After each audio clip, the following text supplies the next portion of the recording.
everyone, I am Tacet, and today I'm going to be going over teams for the new Mythic of Pharos-Ra, which is a Mythic really good at gaining a lot of souls and doing a lot of damage to a single target. It is exclusive in Glory Gem Guild and VIP chests this week, and then will be in the drop pool with everything else. So it is slightly easier to get this week, and of course a little bit harder all subsequent weeks.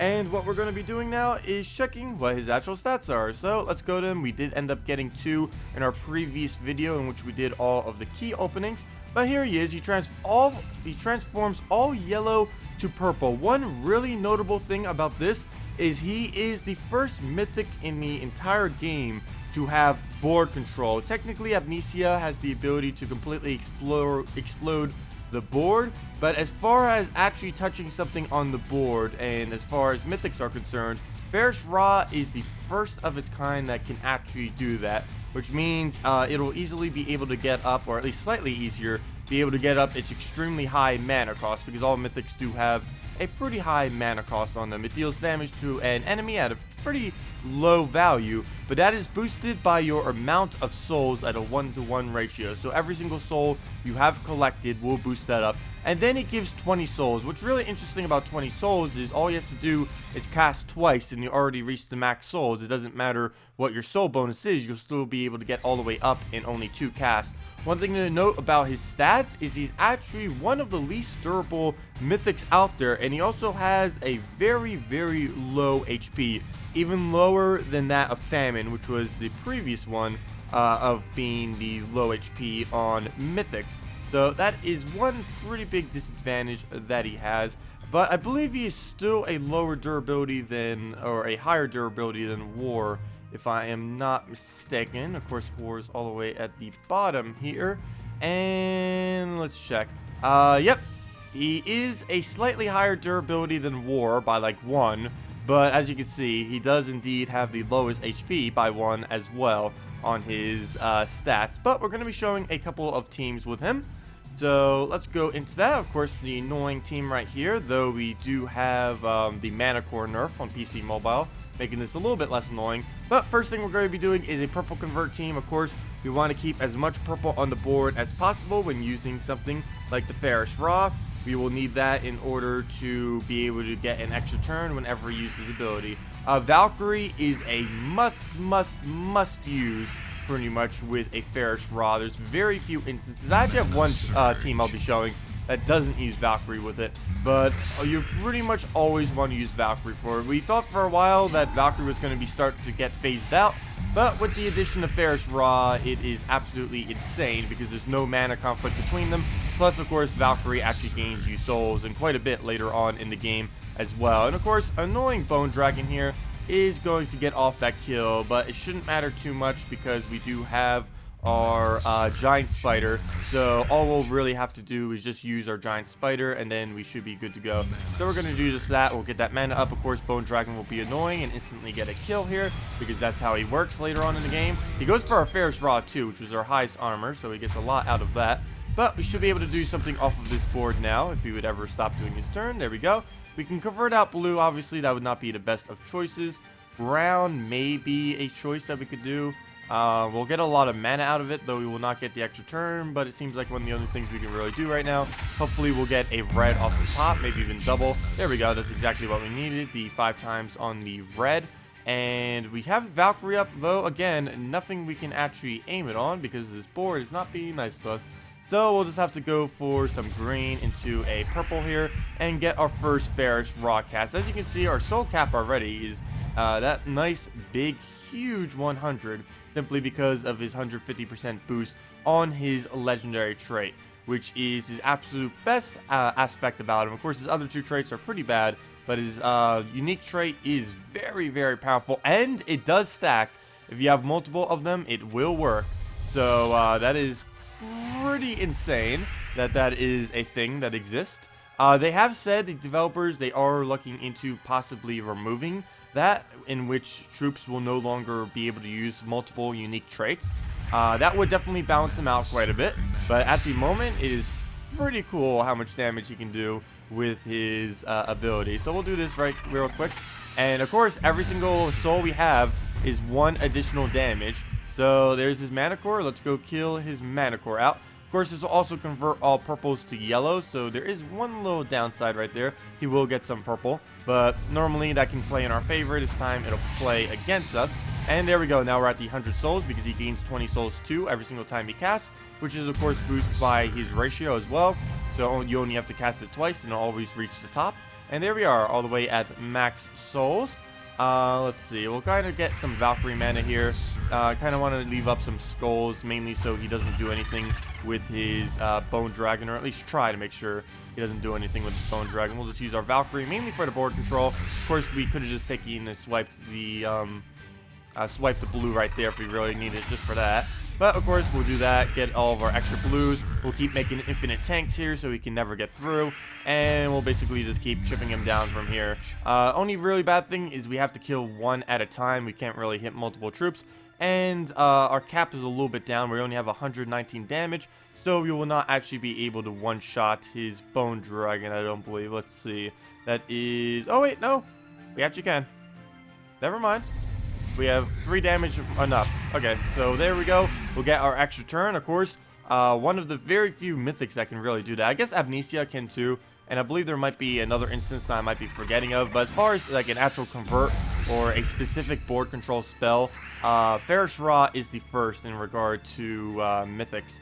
But let's go now, and, well, we could just go purple and kind of kill him out. But I think I'm going to go for the skull. He'll take away some of our purple, but we should be able to get something next turn.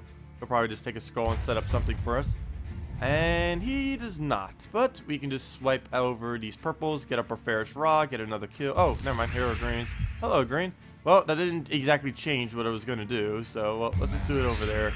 Get a shot down on him. That should be enough to kill out his deep borer right before he uses his ability. And there we go. All we need now is just take a skull. Of course, we get that extra turn. That's what I was talking about earlier with the board control.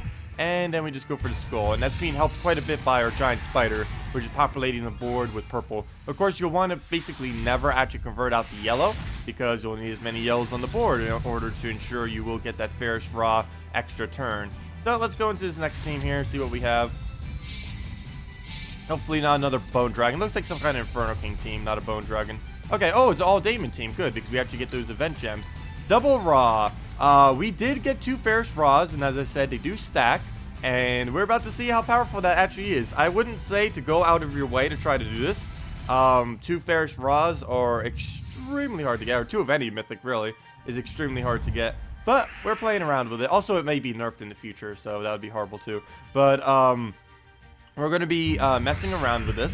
Valkyrie, of course, is still our first thing that we'll want to pick up. Our Valkyrie will then fill up our giant spider, and we'll kind of go from there. We didn't get full mana on our giant spider right there, mainly because I believe we're running with a -1 green, +2 blue, and +1 yellow right now. So that's why he didn't fill up from that 4 times right there. But we'll just take our yellow. Get the last of our Valkyrie mana. He'll go for a little skull. Fortunately, there's not actually a spot where we can use that Valkyrie. I was hoping something would fall in place, but we do not. So we'll just use our green here, get our green. Hopefully he will not disrupt too many of the purples, and we'll actually be able to get something off. And we will. We'll be able to get that off on red. Of course, we want to keep as many purples on the board as possible, like right there. If we had just a little bit more mana, we'd be able to convert that over. So right now, I'm not going to bother taking purples to get up our ability, of course. I want to leave as many of those purples on the board in green as possible. So we're going to do that instead. Hopefully that will still have alignment. And there we go. We can now use the Pharos-Ra, get our extra turn. Of course, we'll aim at Grogoltha due to his granite skin. It's pretty protective. So we'll want to kill that out.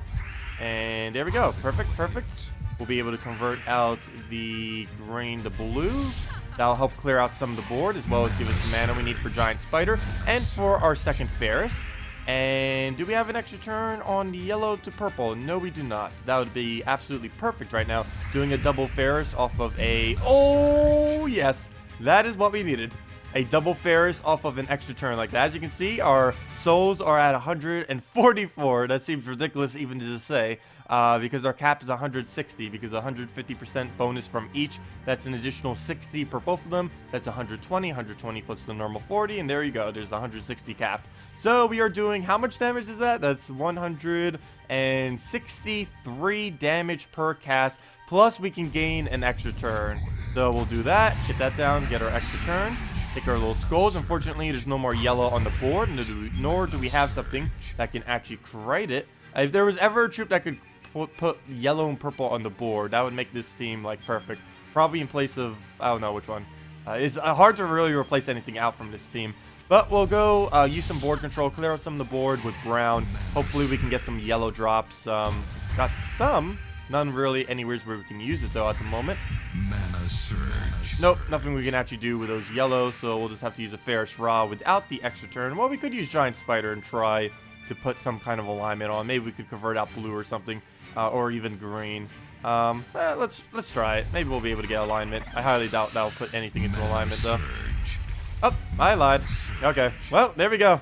The power of alignment and extra turn and board control. There we go, and then we just keep doing that. It's going crazy. This is probably one of my favorite teams so far out of all of them that I made of this. Mainly because it uses double Pharos. But I do have a good non-double Pharos team next that we'll be showing that uses the Dragon Soul. It was funny, earlier during our video too, we ended up getting both of them at the same time. A Dragon Soul and Pharos-Ra, which is actually a pretty good combo to have. And then we'll show that right after this battle. All we really need to do is kill them out. These yellows we will have to take, mainly because they're an extra turn, and there's no way we can get an extra turn off them. So we kind of just got to remove them from the board.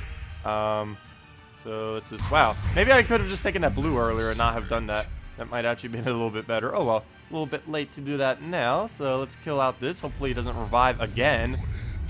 Actually, we could have just used the Valkyrie Skull. I didn't realize it had exactly 25 HP. So there he goes on the purple, but it doesn't really matter that much. We have 160 souls, 100 gold. That's 179 damage that we can do this cast. So he's not surviving that. Not really anything in the game. We're actually 118. We got our magic reduced by 1. But still, there we go. Max souls by like 1 billion. That's like the max souls of 3 battles. Look at that. 440 souls. We're not even using celestial armor either. I'm using dragon armor right now. It might actually be a good idea if you get this mythic and you somehow can get it fully traded to actually use celestial armor when you're PvPing with it, because that's a lot of souls, and you'd actually get 50% more than that, which would raise that up slightly. I don't know exactly because it gets calculated slightly differently, that extra 50%, but it would definitely give you more souls, probably give you like 480 or 500 or something if you use celestial armor instead. I really don't have a need to, though, because I have enough souls, more than I'll ever really need, unless they really add another feature for it, so I don't really need to. But you might want to consider, if you get them fully traded, maybe a good idea to use celestial armor with him. It's not actually going to increase his damage at all or anything like that, but okay, 4 Inferno Kings. I don't know if I should repick this one or just fight it. I guess we'll just fight it. But we'll be showing them more on stream later today too.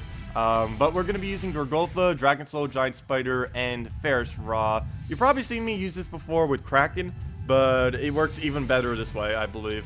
We're going to be able to get up a pretty high damage. Of course, we are a little bit lower on damage, but still enough to kill basic things, even in late game. One really good thing about Pharos-Ra, which they actually did right for once, yay, is the fact that it can actually one-shot in late game. There pretty much isn't anything that can really do that consistently these days, and Pharos-Ra actually can, as long as it's not like something like a Bone Dragon that can buff, or Deep Bore, or something else that kind of raises its durability. Other than that, it can pretty much one-shot everything.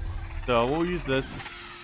And of course, we will be showing these teams later today as well. We will be streaming from 10 a.m. to 4 p.m. Eastern Standard Time, as we do every Friday and Saturday for Gems of War. And of course, one of the main things we'll be doing is the new content of Pharos-Ra and kind of messing around with him. Also going to see if I can somehow get that on our Let's Play account. That would be really, really funny if we could somehow get that. Though, if you do get this earlier on in the game, he will by no means be excessively strong. He'd mainly just be for a alternative soul farmer. The main problem is he kind of needs his legendary trait to actually be viable. Other than that, he's just a yellow to purple convert with a little bit of damage that gets boosted off your low soul amount and just gains some souls. Which at that rate, you're better off just using a Dragon Soul earlier on in the game, because Dragon Soul would actually be better than Pharos-Ra earlier in the game. But of course, if you can ever get that fully traded, that's going to be pretty insane to have earlier on in the game, because of course it's just a very good one-shotting troop, Pharos-Ra, that is. Okay, so let's just keep taking our extra turns, keep poking around, seeing what we can actually get off the board. Of course, this is a little bit of a safer build because we have the Gorgoltha up front, so it's pretty hard for us to actually really die in any way, shape, or form.